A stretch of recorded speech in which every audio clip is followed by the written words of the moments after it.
ما أحلك يا رمضان، أنا دايما بستنى، على قلبي ما أغلى، يا رب بلغنا طول ريحته طلت رمضان. بسم الله الرحمن الرحيم. الحمد لله والصلاة والسلام على رسول الله وعلى آله وصحبه وسلم. السلام عليكم ورحمة الله وبركاته. الله سبحانه وتعالى يا مهد له عافمادك نسي إنه نطيق نمعيك سفر بطل. waxaan rabaa hal yaro shay inaan la wadaago asxaabta qaasatan dhalinyarta dugsiga sare ku jirta oo ah talo ah. waxaan jeclaystay inaan la wadaago asxaabtaas in ay intay dugsiyadaas ku jiraan inay wax badan ka faa'iideystaan, welibana inta ardayda ku jirta form 1 ilaa form 4 inay waxyaabo badan ka faa'iideystaan, in saddex shay ay ka faa'iideystaan si hadhownan uga walwalin markay jaamacadaha tagaan. kow waxa weeye in maatista ay ku dadaalaan, maatis inay ku dadaalaan. maadadaasi waa maado macallimiinteena ilaahay noo xifdiyay ee say sheegaan yiraahdaan jaamacad ka maarayso.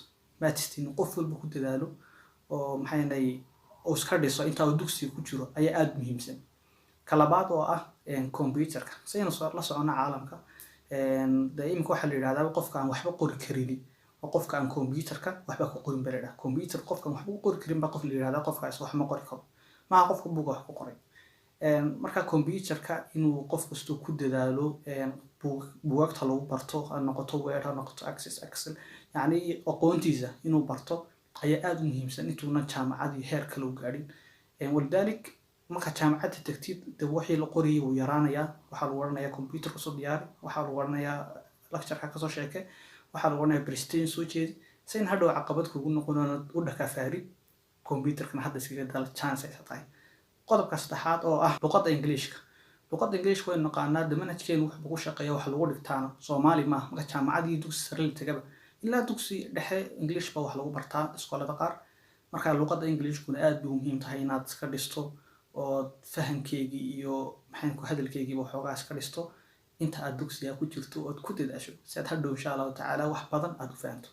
inta ayaan bildaaminayay asxaabta la wadaagay dhalinyarta guud ahaan inay ka faa'iideystaan inta ay dugsiga ku jiraan inay saddexda shay iska dhisaan. caalamkuna saddexdan uu maanta u kala baxay.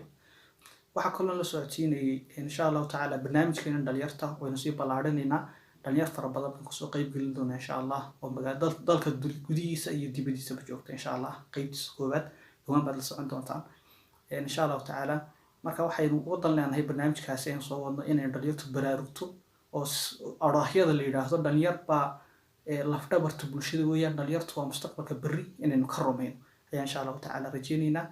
inta ayaan socodsiinay dhamaantiin. Allah subhanahu wa ta'ala ayaa mahad leh in soo gaarsiiyo 10 dambe bisha Ramadaan.